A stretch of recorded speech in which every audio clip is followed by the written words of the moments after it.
안녕하십니까. 신의균의 국방TV 1일 안보 브리핑입니다.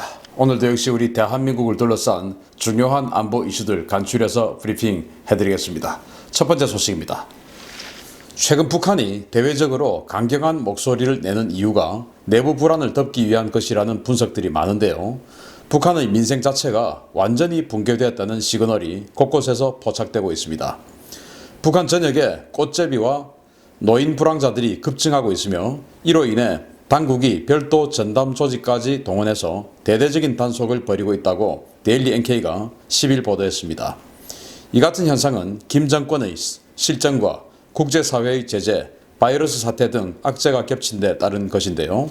이와 관련해 토마스 오헤아 콘타나 UN 대북인권 특별보고관은 9일 대도시에서 노숙아동을 포함해 노숙자 수가 증가했다는 보고가 있다면서 문제의 심각성을 지적했습니다. 일정한 거처 없이 길거리에서 노숙하며 동량으로 연명하는 어린이들을 일컫는 꽃제비는 과거 고난의 행군 시절 등장했는데요. 최근에는 노인 계층이 노숙을 하며 불황자 생활을 하는 경우도 급속도로 늘어나고 있다는 것이 대북 소식통들의 공통된 전언입니다. 실제로 북한은 배급에 있어 최우선 순위인 평양마저도 지난 3월 1인당 12일치의 옥수수 배급 이후에 3개월째 전혀 배급이 이루어지지 않고 있는데요. 현지 소식통들은 고난의 행군 당시에도 끊기지 않았던 평양의 배급이 석 달 가까이 끊겨 민심이 흉흉하다고 전하고 있습니다. 보통 실패한 독재 정권은 식량난이나 경제난 등 내부적으로 붕괴 조짐이 있을 때 외부의 적을 만들어 도발을 하거나 전쟁을 벌이는데요. 사실상 코너까지 몰린 김정은 정권이 무슨 짓을 할지 예의주시해야 되겠습니다. 참 이 사진 정말 유명한 사진인데요. 꽃제비죠. 과거 이제 90년대 고난의 행군 시절에 결국 이제 그 꽃제비는 죽었다라고 알려졌죠. 참 마음이 착잡한데요. 이 사진만 보면. 아무튼 이런 그 꽃제비 출신 중에 지금 우리 대한민국의 국회의원이 된 분이 있죠. 지성호 씨, 지성호 의원 이제는 정말 이런 꽃제비가 두 번 다시 나오지 않도록 지성호 의원 좀 큰 활약해 주길 또 기대를 하고요. 아무튼 북한에 이런 꽃제비가 다시 등장한다는 겁니다. 그리고 꽃제비뿐만 아니고 노숙자, 불황자들도 증가를 한다고 하는데 예를 들어서 뭐 그러면은 우리도 뭐 서울역이나 어디가 그 노숙자들 많잖아 이렇게 말씀하실 분들 계실 텐데 북한 체제와 우리는 달라요.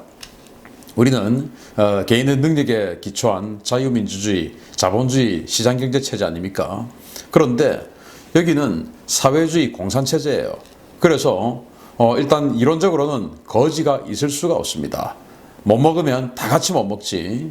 그렇게 나와서 불황자 생활을 하는 이런 거지가 있을 수가 없어요. 왜? 전부 일해야 하고 전부 노후가 보장되고 이런 사회가 이론적으로는 사회주의 공산사회, 북한 사회입니다. 그런데 이 체제의 내구력이 그걸 못 받쳐주니까 전부 일을 해야 되는데 전부 일을 시킬 수 있는 공간이 없고 전부 먹여줘야 되는데 전부 먹여줄 수 있는 능력이 안 되니까 이런 식으로 꽃제비 생기고 불황자 생기고 노숙자가 양산되는 것이죠. 그게 이제 한두 명이 아니고 너무나 많이 지금 확산되고 있다라는 거예요. 그도 그럴 것이 국가에서 이미 배급을 안 해준 게 굉장히 오래됐는데 코로나19 때문에 국경을 통제해버렸죠. 그러면은 개인들이 알아서 먹고 살아야 되는데 그 개인들이 먹고 살 수 있는 무역 행위를 할 수가 없으니 장마당 시장 경제가 돌아가지 않는 것이죠.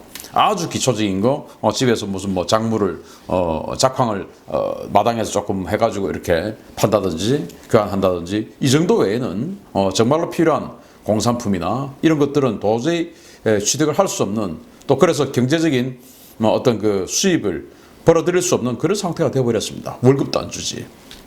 자, 그런데 지난 90년대보다 더 지금 심각한 것이 90년대 300만 명 죽었지 않습니까? 이런 식으로 굶어 죽어서. 그런데 그때는 평양은 식량을 줬다라는 겁니다. 그런데 지금은 평양도 못 준 지 3개월이 된다. 자, 이런 상황에서 평양의 최고 집권자인 김정은, 김여정 남매는 하루가 멀다 하고 우리 대한민국 그리고 미국을 향해서 말폭탄을 쏟아내고 있죠. 이게 뭐겠습니까? 바로 이 내부 단속 이렇게 안 되니까 하다못해 계엄령이라도 선포해서 준저지 상황 바로 2017년도에 선포했지 않습니까? 그래서 내부로 확 단속하고 준저지 상황이니까 함부로 국가에 대해서 떠들면 바로 그냥 땡겨버려요. 이제 이런 공포정치를 더욱더 강화하는 상황이 되겠죠. 왜냐? 다독일 능력이 안 되니까 이제 공포정치 마지막 수단이죠. 그래서 이런 공포정치를 위해서 지금 말폭탄을 쏟아내고 있는데 그 말폭탄 첫 번째 한국을 향한 말폭탄 한번 보겠습니다. 이런 가운데 북한이 연일 우리 정부에 대한 강도 높은 비난을 쏟아내고 있습니다. 이제는 관영 매체와 선전 매체를 총동원해 정부와 여당에 대한 융단 폭격에 가까운 말 공격을 쏟아내고 있습니다. 북한이 관영 매체와 선전 매체를 총동원해서 한국에 대한 말폭탄 쏟아내기에 나섰습니다. 한국을 적으로 규정한 직후 쏟아지는 이 말폭탄의 수위가 점점 높아지고 있습니다.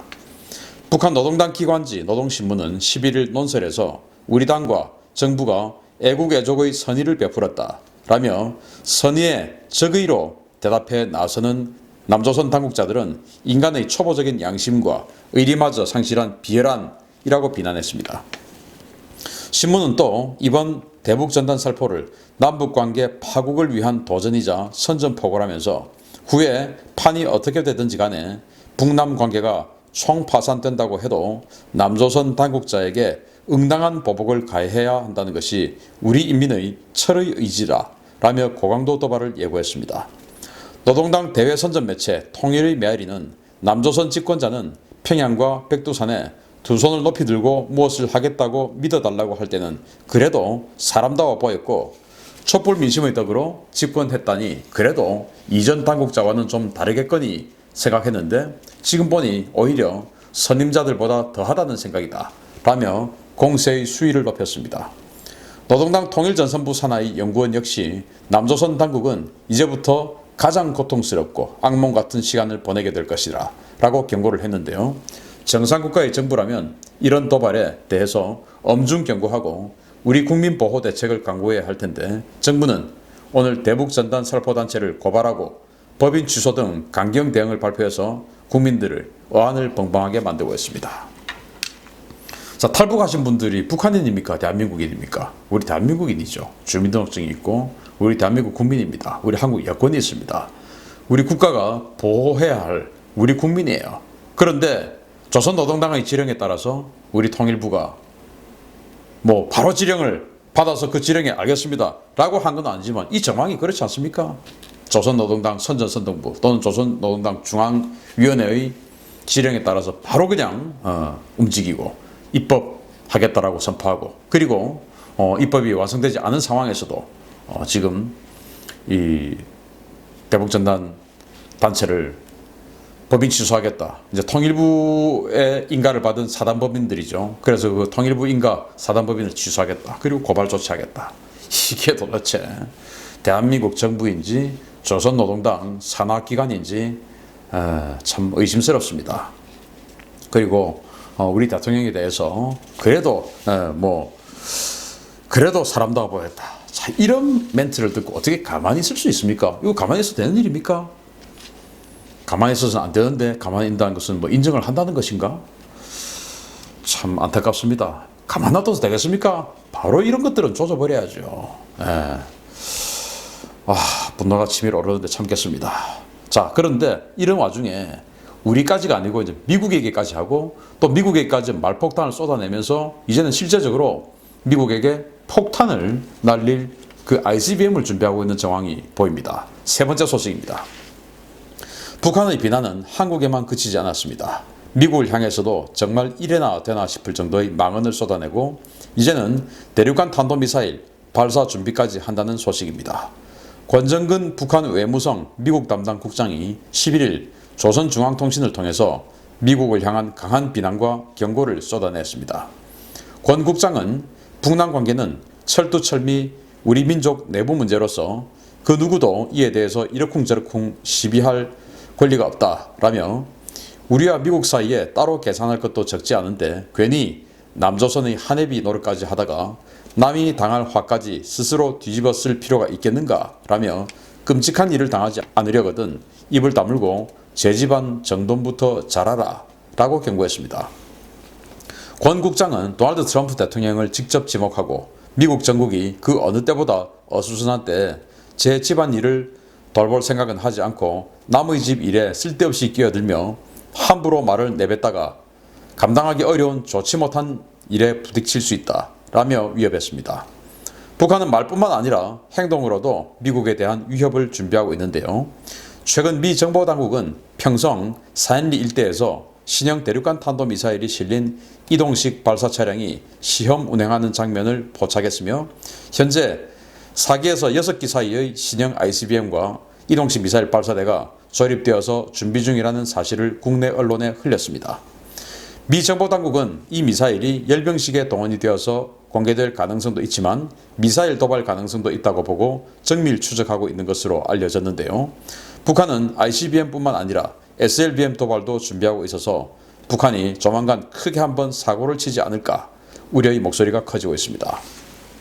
자, 외무성 미국 담당 국장, 우리 한국 외교부에도 북미 국장이 있죠. 북미 국장 이 국장급 중에서 정말 최고의 요직입니다. 거의 차관보 올라가는 정책실장 올라가는 최고 엘리트 코스죠. 그러니까 국장급, 중앙부처 국장급이다. 그럼 군대로 치면은 이해를 돕기 위해서 한 투스타급 정도의 그런 보직이에요. 여기도 마찬가지입니다.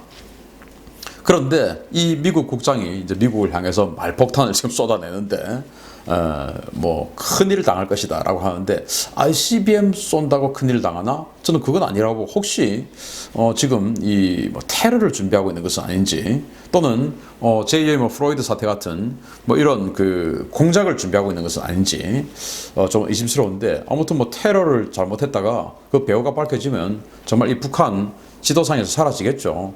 생각 잘해야 됩니다. 그리고 이 ICBM, SLBM 이런 것들 지금 충분히 미국이 예상하고 있는지 하워드 로렌젠 탄도탄 추적함 이런 것들 지금 일본에 지금 배치해놨지 않습니까? 6개월 만에 하워드 로렌젠 탄도탄 추적 전문 레이더함이 지금 왔어요. 아마도 이 ICBM 이동식 발사대 그리고 SLBM 이런 것들이 뭔가 실제적인 움직임을 보일 가능성에 대해서 미국 굉장히 그 가능성을 높게 보는데 그게 바로 레드라인 아닙니까? 그래서 7월 도발설 이런 것들이 있었는데 정말 이제 7월이 다 돼가는데 북한이 어떤 선택을 할지 저는 7월에서 10월 7, 8, 9, 10 이 4개월이 이 한반도에 있어서 굉장히 중요한 시기다 라고 생각을 합니다. 2017년 또 2016년 여러분들 잘 모르시겠지만 2016년 탄핵 직전에 정말 전쟁 일보 직전까지 갔었습니다. 그 시기가 다시 한번 도래하는 것은 아닌지 조금 걱정이 우려가 되는데 계속 여러분들께 정보 분석해드리고 알려드리도록 하겠습니다. 마치겠습니다. 감사합니다.